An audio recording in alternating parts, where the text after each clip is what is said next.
Are you ready? Well, get comfy, folks. It's story time. This story takes place in 2001. I was a French 11-year-old girl walking home after a long day of school and sport practice. I was in sixième.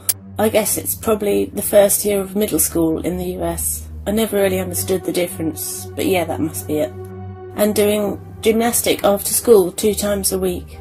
It was one of those winter nights, probably in November, because I remember I was waiting for winter break eagerly. And around 6:30 to 7 PM, so the dark was showing up really fast. So here I was, exhausted with the gym practice and with the big day of school before that, walking home, minding my own business. Remember that it was 2001, cell phones were rare for adults, even more for kids. I think maybe 2 of my classmates had one, and at this time it was a big fuss. Remember the unbreakable Nokia? That was probably it. Obviously, I didn't have one. Neither a beeper, or anything to call for help immediately. I hadn't an MP3 player either. This was my gift for Christmas of that year, so not long after. So no way to cut myself out of the world during my walk home. No way in hell for a well-behaved girl like me to disobey an adult who was giving an order at this time either. So when this man called me, I immediately turned myself towards him. Without giving me the chance of speaking, he started talking, for what seemed to me to be a long time. Basically, he told me that he was lost. After I thought that, in a small rural town, that was very odd. That some friends of his were waiting for him in front of the church. And was the church far away? And he was late, and what was the fastest way to go to the church, and so on. I don't remember precisely what he was saying, but I bloody remember 3 things. First, he was little, about my height, and fat. So at first I wasn't scared. I thought he was around 20 years old. But when he approached me, I saw he was probably in his 30s, maybe even older. Second, he talked a lot, for someone who was calling for help. I mean, just an, "Excuse me, can you tell me how far to the church, please?" was enough in that case. So I wasn't scared, but something seemed off. My mum told me a long time ago about my internal alarm, who was never wrong, even if it was in front of an adult, and that I had to trust my gut in any case, and basically run the fuck off anyone who seemed suspicious to me. My words, not hers. So I thought it was odd, but at first it wasn't so suspicious. Okay, he's lost. Poor man. Seems weird. Nothing more. But third, I was exhausted, hungry, and wanted to go home to sleep. So I did something that I think is pretty stupid now, but that I thought was a brilliant idea at the time. I faked a crappy English accent. Again, on French. Tell him something like, "Désolé pas pouvoir aider vous moi par France depuis longtemps." A.k.a. sorry, me cannot help you, me not in France for long. And try to get away from him. Please don't judge me. I was young, I was tired, I was a little pissed off. And that's when my gut started to tell me that something is very, very wrong with this man. He was lost, and he was in a hurry, and he starts to talk to me about France like we are making conversation. Like, "Oh, and you like it here? Where do you come from? Where do you live now? How old are you? Oh, so you go to my town's name school? Are you gym teacher nice with you? And do you do sports?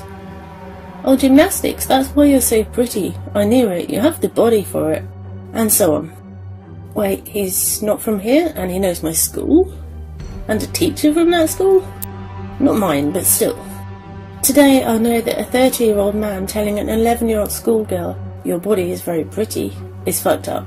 But then, But here I was, lying about me when I answered to him, feeling guilty about it, but not enough to tell him to leave me, and trying to answer him with the less words possible, faking an accent, as an 11-year-old is a hard thing, I tell you. After a while, he takes my arm and asks me, "Come with me. I'll show you the church, and we can talk more there. I really like you, you know." I freeze. My guts are screaming, "Get the fuck out of there. Go home. Red code. Not safe. Not safe. Not safe." But my mind is screaming even harder. "You lied to him. You're in trouble now, and that's your fault. Stupid you. Try to go home without being impolite. That's so rude. Oh my god." So I did what any 11-year-old would do, I guess. I said, always in this crappy accent, "Sorry, Mum waited for me. Me must home now." Tried to get away from his grip and fail. Okay, so at first I was annoyed. When he was talking, I was disturbed. Now I'm scared. I remember clearly that I thought, I'm in danger for real. That's not a game, that's real. And then he tries to kiss me. I can't really thank him for that, but that's when I had this real, living proof that I was right about him, that something was very, very wrong with this man, and that I had the right to go away without being impolite, because going away as fast as I can was probably the best way to go home safe in the first place. I pushed him, hard enough for him to let me go, but not fast enough for him to start trying to French kiss me. He let me go. I wiped my lips with my hand, and I mumbled something like, "Sorry, must go." Then I ran away from him, like I should have done in the first place. And that's the end of the story. I went home, a little bit late, but not late enough for my parents to start worrying about me. They saw me running down the alley, entered the home like the devil was behind me, which was maybe the case. They asked me if I was alright, and I said yes. I showered, ate, went to sleep, returned to school the day after, and to practice after that. I was scared to go home alone at first, so I managed to get some rides back with my friend's parents. Sometimes I had to walk, and I was scared, but I never saw him again after that, so the fear slowly disappeared. I know why I didn't talk to my parents that night after. I was feeling guilty and stupid because of the French accent, because I answered him, because I must have done something wrong during this encounter. Today I know it wasn't my fault, but I was a child, you know. I heard, years after, by my former gymnastic teacher, who became a dear friend, that she thought she was going to have a new pupil that year. A father came to her during 2001's winter after a practice, talking to her about his daughter, who lived in England with his mother, and who was living with him now, and was going to my town's named school. He also asked if his daughter had already attended a practice, because she told him so. She answered him that he must have made a mistake, that no English girl ever came to this practice, but that she would be happy to welcome her into his class, and started talking to him about schedules, price. He cut her off, said okay, I'll let you know, and she never saw or heard from him again after that. She remembered because of the English thing, and mostly because she rarely talked with pupils' dads, mostly their mums. I don't know for sure if it was him, because I didn't ask for more. But in my opinion that's too much to be a coincidence. It was him, maybe the day after, and he was looking for me. Big chills when I heard that. But it was like 10 years after, so what could I do? Nothing. That's it, except being even more frightened and pissed off by this creep. I don't know what would have happened if I didn't push him back, or if I didn't fake that crappy accent, and frankly I don't really want to know. That man who tries to kiss preteen girl and God knows what else, let's not meet again, ever. Hi there, I work as a doorman, and have done so for about 5.5 years. Money's not exactly amazing, but it's my job. It would be great if I could get a full-time job to pay my child maintenance, but unfortunately in the area I stay in, Scotland, they aren't exactly handing out jobs, so you can imagine times are a bit tough. However, there was a time when I loved the job so much, right at the start, up until about 2 years ago.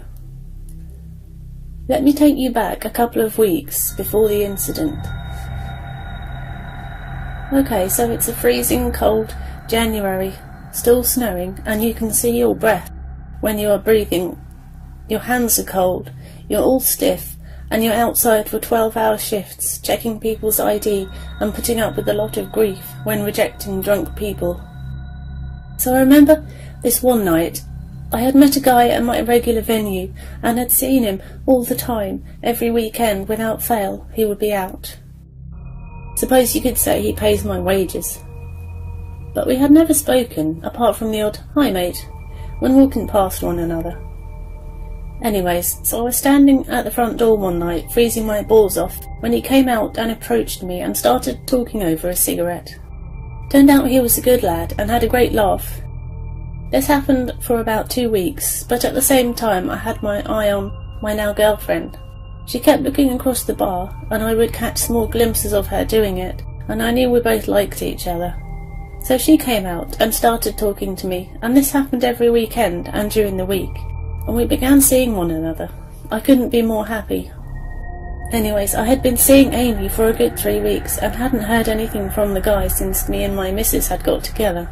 So one weekend I came in to look for him, and he was nowhere to be seen. I went to the management and asked if they had seen him. They hadn't seen him in weeks. Anyway, the night in question, standing at the door, snow had stopped. It was about midnight, and I hear the door behind me open as though someone were leaving. So I turned and went to say thank you guys, and seeing him standing there with a weird smile on his face, I said to him, "Where you been hiding?" But he was very blunt with his responses, and it didn't quite sit right with me. Anyways, he had a cigarette, and nothing more was said. And the missus was in the house, thankfully, on this night, so he finished his cigarette and walked back inside, and out the back door. Once it hit 1 o'clock, I done the usual, "Right guys, finish your drinks and head to the exit please."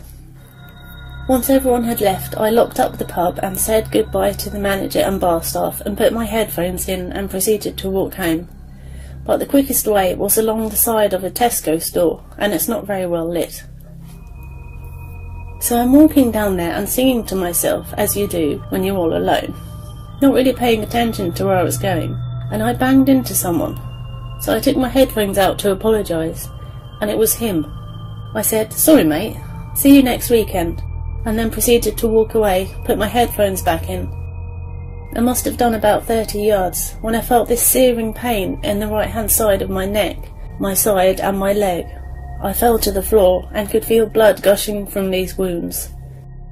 I remember turning over and seeing him standing there with a steak knife, just smiling. After this he had walked away, and I managed to get my phone out, but I couldn't unlock it with the fingerprint scanner or the password because I had blood all over my hands. So I typed with my nose on the screen and called an ambulance, applying pressure to my neck, as that's where I was most worried about. They were very quick in getting there, and I was soon on my way to hospital. The thing is, I was lying about several gardens down from my own doorstep. So I'm on my way to hospital, and my vision keeps blurring. I'm having problems breathing, and my leg kept twitching. The doctors worked on me, can't say I remember much as I was asleep. I remember waking up the next day, massive headache, and my missus at the side of the bed grabbed my hand and started crying. My parents and sisters were in the diner and came about 10 minutes later. So I seen a great opportunity to introduce the two. Anyways, I had to stay in hospital for 4 to 5 days. After the 4th, I signed myself out and headed home. I remember getting to my garden gate, putting my hand on the gate, and looking up the street where it happened. I walked inside and lay down with painkillers and a cup of tea. The days passed, and I started to feel a bit better, and decided to go to work. Safe to say, me and the missus had a major falling out over this. But as I said earlier, money's not great. Don't mean I can't use it. So against her wishes, I went the long way round to work. Done my shift, no sign of the guy. This happened for about 2 weeks, and then I came home one night. My missus said strange things had been happening, and she believed someone was watching the house. I told her stop being silly and that there was nothing to worry about. The next night we were lying in bed after making love, and she's lying on my arm, head against my chest, sleeping, and I'm just about to drift off when smash! The whole bedroom window caves in. My missus screaming and bounced out of bed, and put on my slippers and ran down the stairs to check the front garden. When I was about to unlock the door, smash from the kitchen window. So I ran to the back door, unlocked it, and looked with the light from my phone. No one there. I locked the doors and went to attend to my missus. Next day I popped to the shop for some bread and milk, and the missus was waiting on the guys coming out to look at, fix the windows. When I got home, my missus gave me a letter. So I opened it and read, "How dare you leave me, your friend, in my time of need, for that whore." I showed her the letter and took it pretty badly, and packed her stuff and went to her mother's. That night I'm lying in bed just about to doze off, and I hear whistling coming from outside.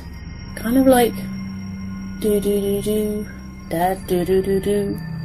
Sounded creepy, so I got up and looked outside my newly fitted window, and it was some guy walking past with his hood up. Just walking past, but he got scented with the window and stopped, still whistling that creepy tune. Then it stopped, and he turned his head quicker than a flash up to the bedroom window to see me standing there. I'm not afraid of much, but this was crazy. I was so scared. I basically fell back on the floor, and then heard the front door. Bang, bang, bang. And do-do-do-do, da do-do-do-do-do. That same whistling tune. Bang, bang, bang. I could hear even the door handle being tried, and then it went silent. I waited for about 5 minutes and checked around the house, front and back gardens, all clear. The next couple of nights everything was fine. I got good sleeps and went back to work where the manager asked what happened. I told her she wasn't in when I came back after the injury. She couldn't believe it, so halfway through the shift I seen a guy watching the football back-faced to me, same snot green coloured jacket and brown khaki pants. When I whispered to the manager, I think that's him who done this to me, she replied, ... Can't say his name. She replied he has a split personality and has hurt people before, but got away with it because apparently it wasn't him committing the crimes. So football was at half-time, and I had been talking to the bar staff, and he came up and was all nice. Hey dude, long time no see, how you been? And everything. I looked at his face and remembered that image of him standing over me with the steak knife. I don't know why, but my reply was, yeah mate, fine, yourself? He said, yeah I'm fine, can I buy you a pint? Thinking to myself, this guy tried to end my life and now he wants to have a pint with me. I said, sorry mate, no can do, I'm working. Oh well, he said, I'm just going to the toilet. I was speaking to the manager, seeing if she thought this was put on or if he genuinely did have a split personality. She was just about to finish her sentence when, bang, the toilet door swung open and out he came. His face had changed, his demeanour had changed, his arm was raised and he was storming towards me with that same knife, unfortunately. I got the better of him this time. As he swung at me, I broke his elbow and made him drop the knife, restrained him on the floor and called the police. They came and took him away. Haven't seen or heard anything about him for over 2 years now. Last thing I did hear was that he was put into a mental hospital. Me and my missus got back together again and have since moved house, had a beautiful baby girl and are expecting our second any time soon. Suppose the main point of this life story is, don't judge a book by its cover. I thought this guy was the nicest man alive, but he tried to take my life, and then offered me a pint, and tried to take my life again. Be careful who you let into your life.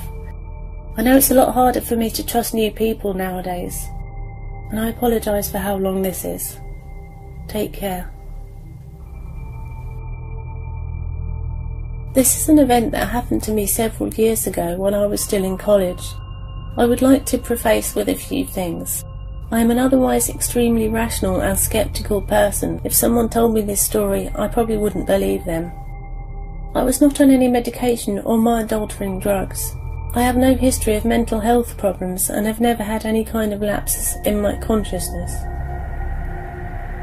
So I was sitting on a couch in the mathematics building at my university.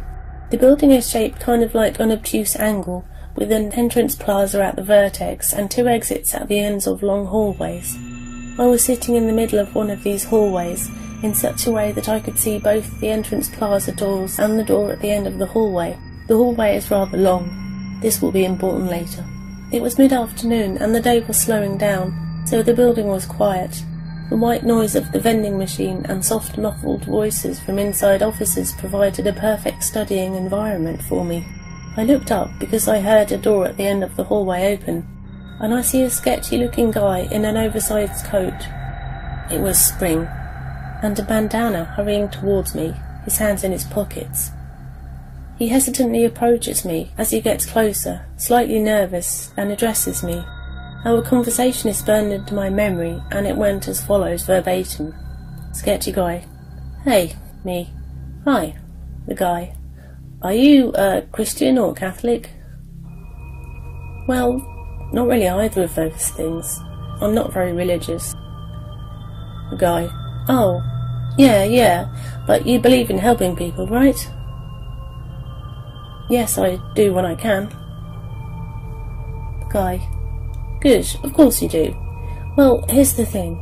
I've got to get over to local town for a memorial service, and I don't have any money for a bus ticket. I was wondering if... A pretty girl with a pink backpack walks by at that moment. And the guy says, "Oh, damn, girl. Wow. Oh, yeah. Anyway, I was wondering if you could spare $10 for a bus ticket, because I just really need to pay my respects." And me, "I'm sorry, I don't have any cash." Which was actually true.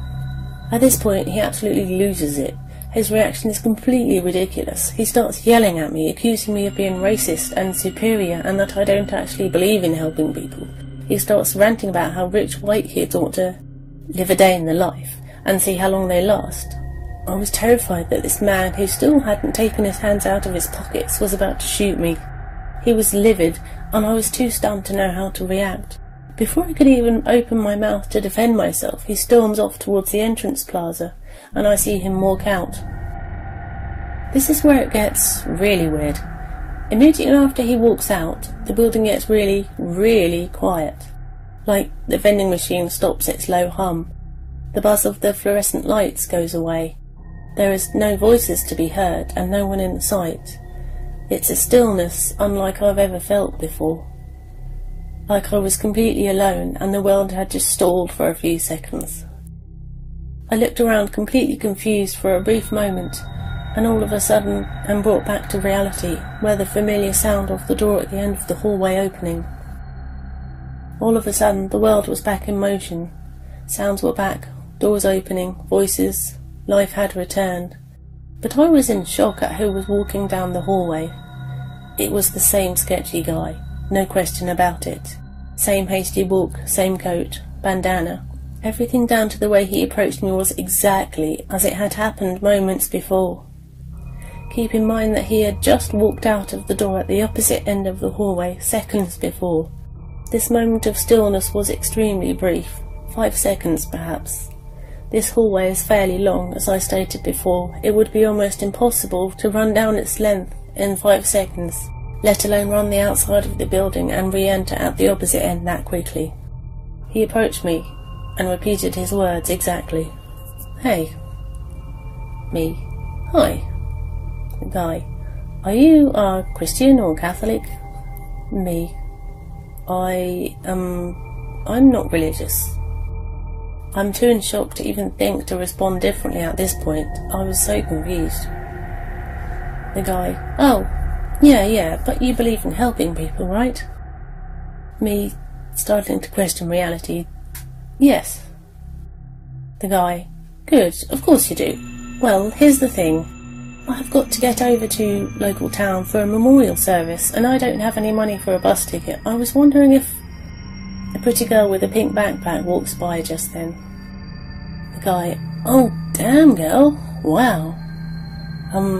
Oh yeah, anyway, I was wondering if you could spare $10 for a bus ticket, because I just really need to pay my respects." At this point, I have somewhat come to my senses and remember how poorly he reacted last time, so I decide to do something a little different. I pull my wallet out of my pocket and open it to show him that I have no cash.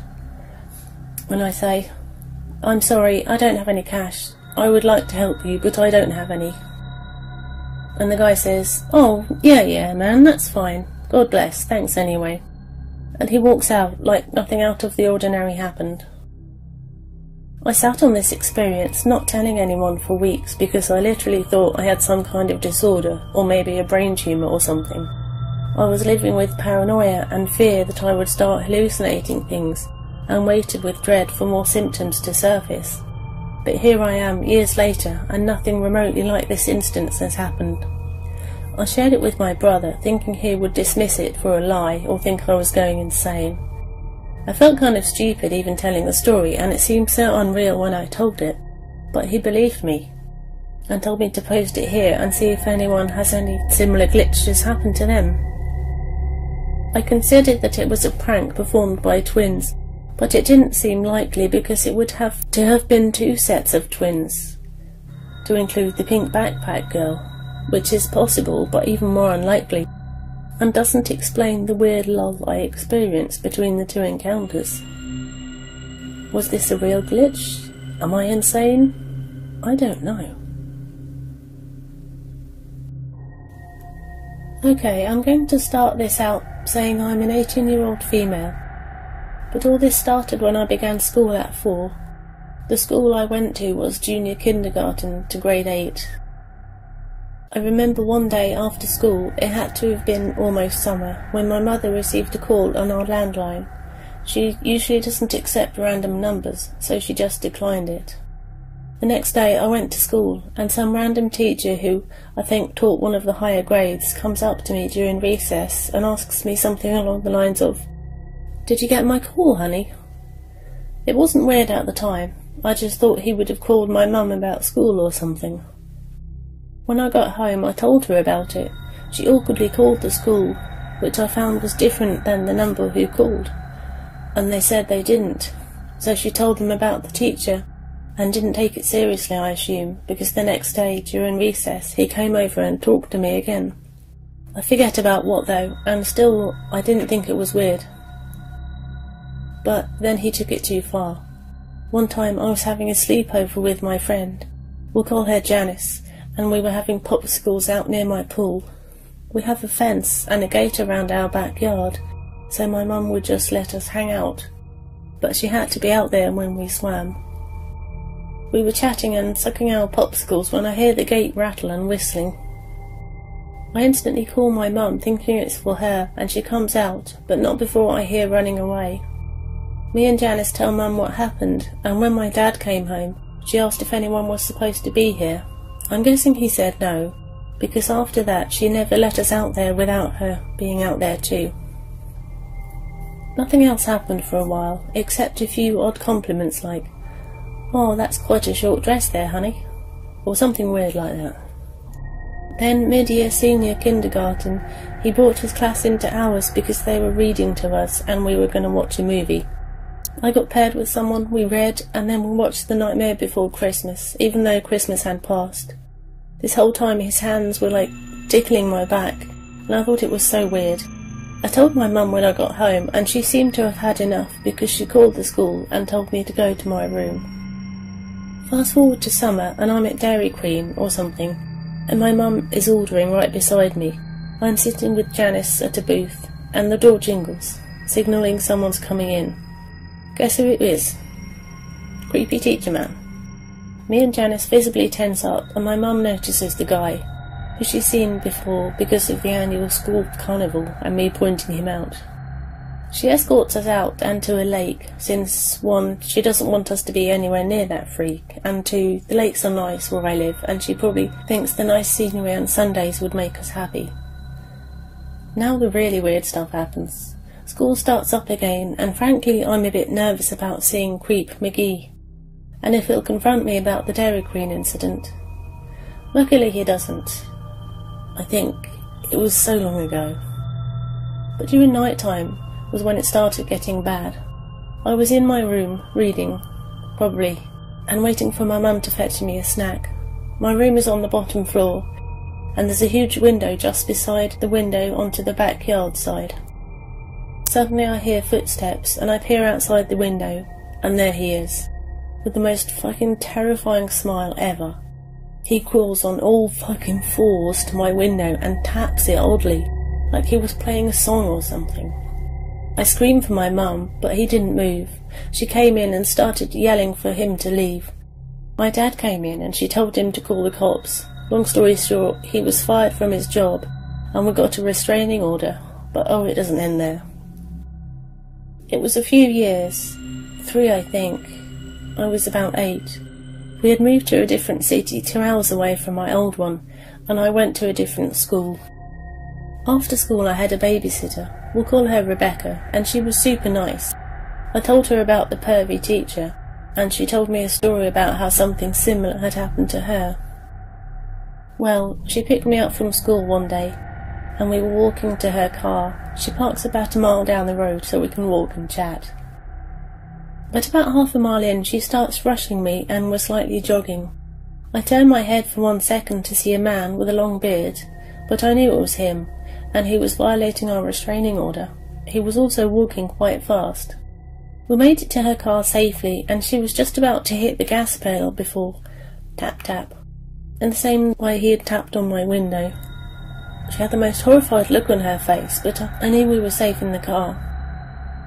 "Can you please give me a ride to my mother's house? I baked some cookies for her," he asked through the window so fucking creepily. "No," Rebecca responded, not even bothering to give an excuse. She was about to floor it, probably, before he frowned, kicked the car, and left. Obviously, Rebecca told my parents, and they called the police. I don't know what happened next, since I was 8, but I'm sure they found him. What is creepy to me now is that he was in the same city, 2 hours away. Why? Every night my mum would lock our doors just in case he decided to break in or be creepy. I closed my blinds every night, but my room was on the 3rd floor, a loft, so I had nothing to worry about. Now I'm 10. I still sometimes think about it, but I'm fine going to school with Rebecca, and she picks me up still. She was actually pregnant at the time and was going to name it after my middle name, Poppy. It was summer, I had friends over, and Rebecca was watching us as my parents were out on a date. It was around 8 p.m, so not quite dark yet. Then we hear a knock on the door. Rebecca had ordered pizza, so we thought it was just the pizza guy, but when she opened the door, it was Bearded Creep. She tried slamming the door, but he put his foot in the door so she couldn't close it. I dove for the phone and called 911, but he persisted. Eventually he pushed his way in, and me, Rebecca, and my friends beelined it for the basement. The police were on their way, and Rebecca was yelling it, but he kept kicking or hitting the door. I called my parents too, sobbing, and they told me they'd be home as soon as possible. The police came, and my parents did too. This time they pressed charges, and they had to go to court. He did pay a fine of like $4,000 or something, and had to go to jail for like 2 years or something like that. By far though, the scariest encounter I had with him was when I was 15. I was at my boyfriend's house, and he was going to walk me home. We left his house around 10 p.m, and we were 15 minutes into our walk before we hear, "Hey, get the hell off her, you fucking rapist. What are you going to do? Kidnap her? Murder her?" My heart dropped. A drunk man stumbled out of the bushes and lunged from 5 feet away at us, missing by a long shot. We started running home, but he was chasing us. He wasn't too fast though. He was grunting and coughing, and we made it home before it was too late. My father had enough of this and went outside to confront him. He was still there, of course, yelling about how my boyfriend's a rapist killer. I'm still with him today. I haven't seen Mr. Creep for over 3 years, and I hope that we won't meet again.